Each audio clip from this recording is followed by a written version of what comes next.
नमस्कार मित्रों, मेरे चैनल वर्ड ज्ञान में आप सभी का स्वागत है। छत्तीसगढ़ की भूमि पर विराजमान मां बमलेश्वरी की कथा।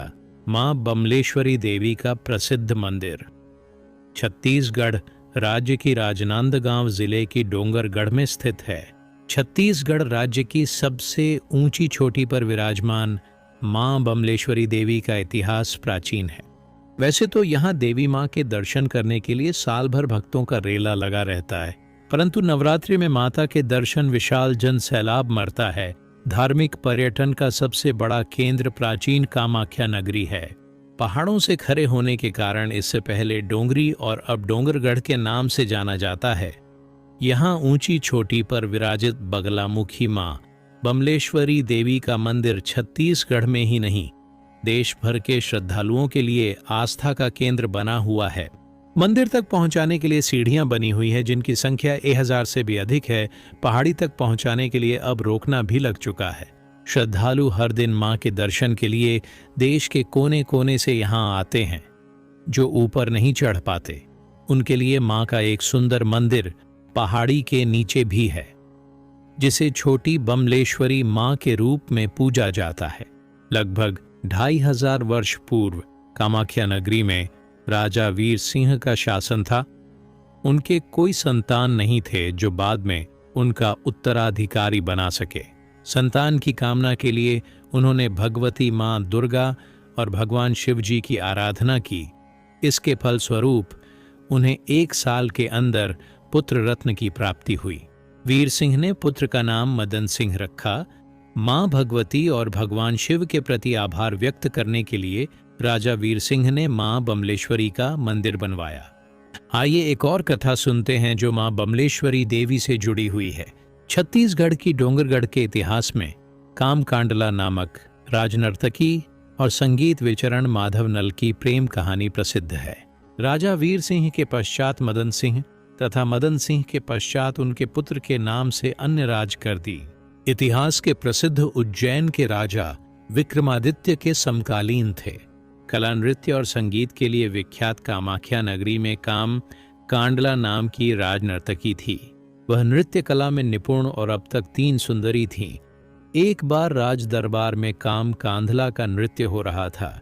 उसी समय माधवानंद नाम का एक संगीतज्ञ राज दरबार के समीप से गुजरा और संगीत में खो गया।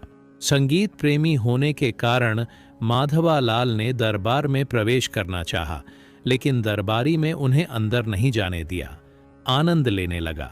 संगीत कला का जानकारी होने के कारण माधवा नल को लगा कि तबला वादक का बायां अंगूठा नकली है और लड़की के पैरों में घुंघरू की एक घुंघरू में कंकर नहीं है। यहाँ के राज दरबार में ऐसा एक ही संगठन नहीं है जिसे ताल की सही पहचान कर सके और अशुद्धियों को पकड़ सके। द्वारपाल ने उसे अजनबी से अपने राजा और राज दरबार के बारे में ऐसा सुना तो उसे तत्काल रोक वह तुरंत राज दरबार ले गया और राजा को सारी बात बताई।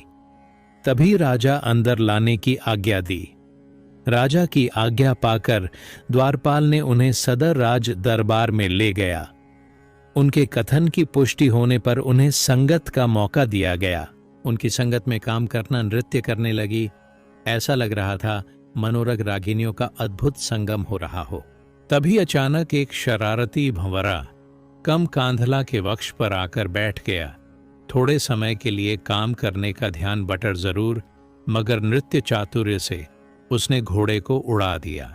इस क्रिया को कोई नहीं देख पाया, मगर माधवानल देख रहा था। इस घटना से माधवानंद काम करने में आसक्त हो गया। दोनों एक दूसरे से प्रेम करने लगे, परंतु वहां कोई ऐसा भी था जिसे इन दोनों का प्रेम बिल्कुल भी अच्छा नहीं लग रहा था।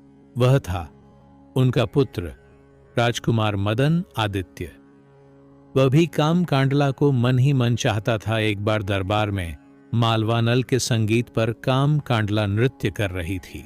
राजा ने प्रसन्न होकर माधवानल को पुरस्कार दिया, परंतु माधवानल ने राजा के द्वारा दिया गया पुरस्कार अपनी प्रियसी राजनर्तकी काम कांडला को दे दिया। इससे राजा क्रोधित हो गए। राजा ने उन्हें तत्काल राज्य की सीमा से बाहर जाने का आदेश दिया, लेकिन माधवानल राज्य से बाहर न जाकर डोंगरगढ़ की पहाड़ियों की गुफा में छिप गया और काम कांडला भी उनसे छिपकर मिलने जाया करती थीं। पिता की स्वभाव के विपरीत नास्तिक और विलासी प्रकृति का था।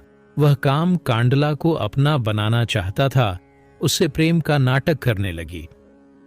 एक दिन माधवा नल रात्रि में काम कांडला से मिलने के लिए उसके घर पर गया था। उसी समय राजा भी अपने सिपाहियों के साथ काम कांडला से मिलने चला आया। माधवा नल पीछे के रास्ते से गुफा की ओर निकल गया। घर के अंदर से आवाज आने की बात पूछने पर काम कांडला दीवारों से अकेले में बात करने की बात कही। इससे बदनाम राजा आदित्य संतोष नहीं हुआ और अपने सिपाहियों से घर पर नजर रखने को कहकर महल की ओर चला गया। एक बार रात के समय पहाड़ियों से कुछ आवाज सुनकर वह काम कांडला को पहाड़ी की तरफ जाती देखी तो रास्ते में बैठकर उसकी प्रतीक्षा करने लगा। परंतु होने पर मदन आदित्य ने काम कांडला को उसके घर पर नजरबंद कर दिया।